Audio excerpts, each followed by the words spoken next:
What I've really liked about this bunch is since we opened the weight room back up in January, they've hit it like a full-time job.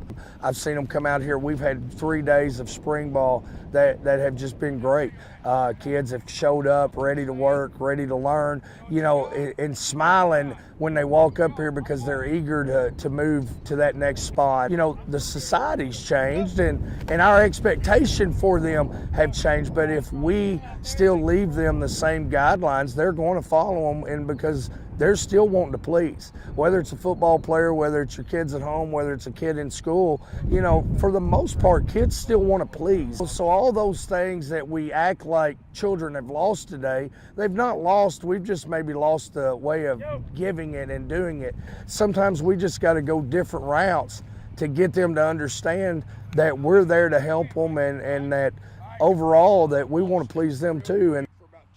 But generally when a kid steps on a football field or any kind of athletic field, their job is to succeed. Well, why don't we attack life like that, the same thing? If it's in school or if it's in a job one day, if it's in a tobacco field or a hay field in the summer, try to be the best at it that you can be. And I just try to teach our kids that if they can be happy doing what they're doing and go to bed at night, and go to sleep when they lay that head down, then in my book they're successful and they're going to be successful people.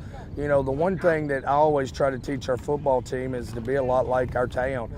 We're a blue-collar town. You know, we're going to overcome things because of our work ethic and because of our drive and things like that, and that's kind of what you see in this town. You know, we don't complain a lot about the things that we don't have. You try to take advantage of all the things that we do have. You're having to remember when you first met Coach Hood?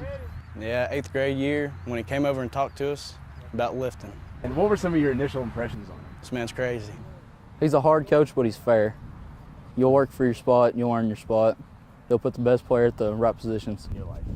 He cares a lot more than most of the coaches. He'll check on you. He's not just strictly football. He's more of like a family figure, really. Whether they was the best player on the team or not so good on the team, I think most of those kids will always say, you know, whether he was hard or whether he's this, but that he did love us and that he did care about us.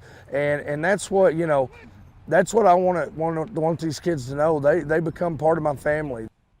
This field we're standing on right now, when I was a little kid, used to be a school tobacco patch, and my dad would be running practices down the hill or over on the outfield of the baseball field.